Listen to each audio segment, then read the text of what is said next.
What's up everyone? It is Rachel. Welcome back to my channel.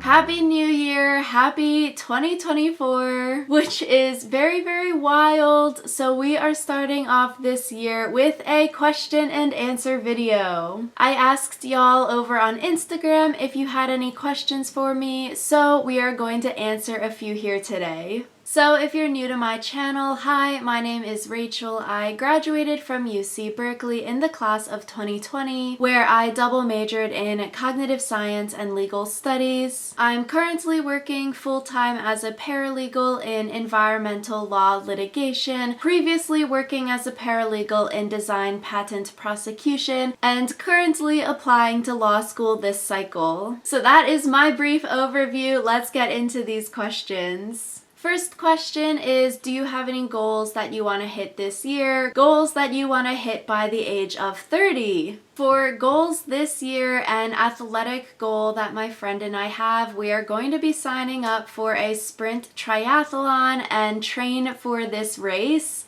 We might also sign up for other races. So I think this will be something really cool and fun to work towards. Definitely changes up our workout schedule, which is fun. In terms of personal goals, with applying to law school this application cycle, I would hope to be attending law school in the fall. So it makes 2024 an interesting year. I feel like it's definitely a little bit like scary, nerve-wracking, because I feel like there is going to be a lot of change this year. But also I think it is something to look forward to. It is like an exciting change. So I do turn 26 this year in February, so coming up next month. So that is 4 years until 30 for the second part of the question. By 29, I would be graduated from law school, hopefully passing the bar that year. So by 30, those are the goals, to become a full barred lawyer. I think also looking into the next 4 years, I would want to own property. Might have to like rent an apartment during school, but I think working towards owning something in the future I think would be a very good investment. We'll have to see though how much law school costs, how much a house would cost, all of that, but big picture, some goals. Next question is about concerts this upcoming year. 2023 was a very good year for concerts, a lot of shows, a lot of tours going on. With the potential start of law school though, it is hard. I don't want to buy too many tickets. If I'm not sure where I'm going to be, I don't want to have to sell the tickets or be unable to go. Have a handful of shows in March right now. That is the concert month. And as usual, have to talk about Fall Out Boy. So my 7th Fall Out Boy show ever will be March. So very excited. We are going to be 5th row, so that is very fun. And maybe I'm okay, they are coming to other areas on the East Coast. Maybe I should drive to go see their other shows. That's the main big concert so far. There's a lot of other smaller artists that we're going to in March. So that'll be a fun month, but right now, keeping it chill with concerts.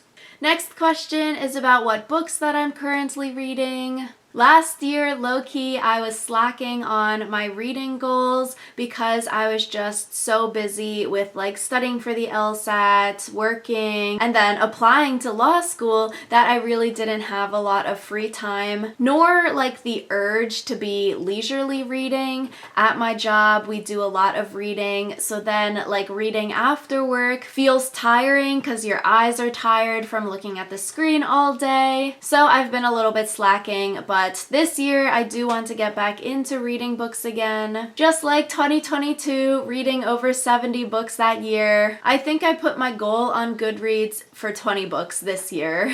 But right now I am reading Tender is the Flesh by Augustina Bazterrica. A friend recommended it and it is good thus far. Honestly though, it is very graphic that I'm okay, I cannot read a lot of it at once because I just feel grossed out a little bit. The premise thus far is that there is this disease, so you can't eat meat from animals anymore. So the humans need to continue eating meat. There are no more animals to eat, so they start breeding other humans in order to use the human meat as meat. And it's really interesting so far. How do you distinguish, like, okay, a human compared to like an animal human that is being used for meat, like can be related to real life divisions in like class and hierarchy. So I'm excited to continue reading and get back into reading this year. So the next two questions are about law school, LSAT related. The first one is, how can you prepare for the LSAT starting your freshman year of college? I would personally say like there is no need to be preparing for the LSAT your freshman year of college, but maybe that's something you start studying for your sophomore or junior year in order to take the exam your junior and or senior years of college. If you were interested in going straight from undergrad to grad school, law school. But if you weren't interested in going straight through from undergrad to law school, if you wanted to gain some work experience in the meantime, you might still study for the LSAT during school, or you might study for the LSAT post-grad when you are working. I would say as a freshman in college, if you were interested in grad school or law school in the future, would be to study hard, gain good time management skills, get good grades in your courses, because for a lot of graduate programs, your GPA is something that they are weighing heavily. That is something they're looking at. So you don't want to go into college thinking like, okay, grades don't matter. Let me get poor grades in all of my courses. But as a freshman, learning those study skills, learning the time management skills that you can use moving forward the 4 years of college into post-grad, into working a full-time job would be very, very useful. So the next question is, how long does the law school application process take? I would say the answer to this question definitely varies person from person. Study for the LSAT and then take the LSAT and apply within a couple of months, or it might take a longer period for other students. For me, I would say the entire like law school from LSAT to applying took about a year. It was like all of 2023. I think maybe like December 22 or January of 2023, I decided like, okay, this is going to be the year I'm going to restudy for the LSAT. I'm going to apply this fall cycle. So I would potentially start law school in fall of 2024. So making that decision, and then I took the LSAT in June of 2023. So I gave myself like 6 months of studying from January through June while also working a full-time job during this time period. This is where like the timing might vary for people. If you have more free time, maybe you study for less months. If you have less time you can dedicate to studying, maybe you need to have more months of studying with less time. And then started working on those law school application materials in the summer, going into the fall and the winter, writing the personal statement, writing the supplemental statements, writing the addenda. It definitely is a lot of essay writing. So I would say like 6 months for the LSAT and then 6 months for actually writing the essays and applying to law schools. So the next few questions are travel related. Last year was a very exciting travel year, leaving the country to go to Japan,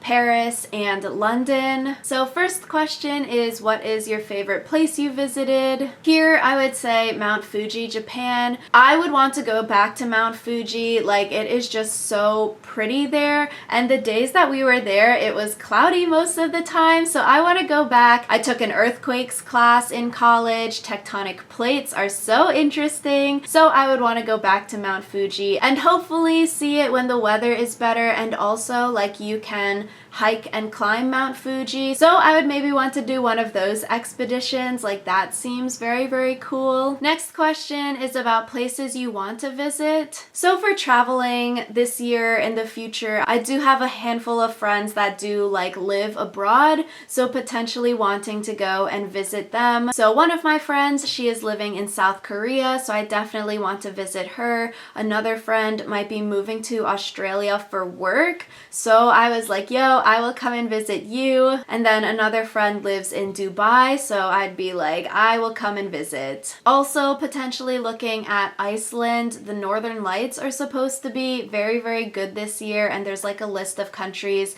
where you can see the Northern Lights really well. I also do want to go to Banff National Park in Canada. If any of you have been to any of these places and have recommendations, definitely let me know in the comments.